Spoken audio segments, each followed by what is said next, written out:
Un trop grand nombre d'analystes définissent aujourd'hui la crise au Mali en termes de sécurité pour les Occidentaux.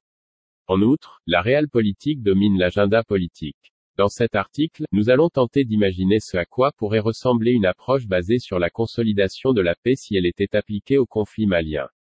Si le Mali est au cœur des débats, la prise de contrôle du nord du Mali par les radicaux ainsi que l'ingouvernabilité perçue de cette région, fruit d'une gouvernance insuffisante et de l'implication de l'État avec des groupes criminels, dominent l'ordre du jour.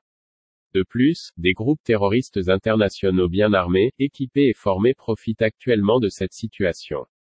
Soutenue par la France et ses alliés, la campagne antiterroriste s'inscrit en réaction aux différents groupes qui occupent la région, du djihadiste Al-Qaïda au Maghreb islamique, AQMI, en passant par le Mouvement pour l'unicité et le djihad en Afrique de l'Ouest, MUJAO, et le salafiste en Sardine.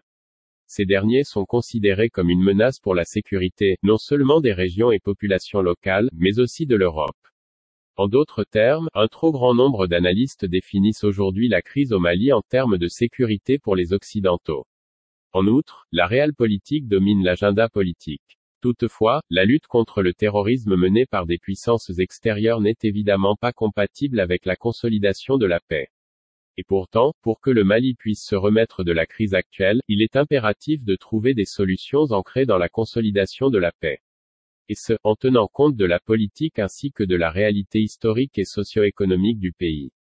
Cette condition demeure aujourd'hui absente des stratégies d'intervention internationale au Mali. Dans cet article, nous allons tenter d'imaginer ce à quoi pourrait ressembler une approche basée sur la consolidation de la paix si elle était appliquée au conflit malien.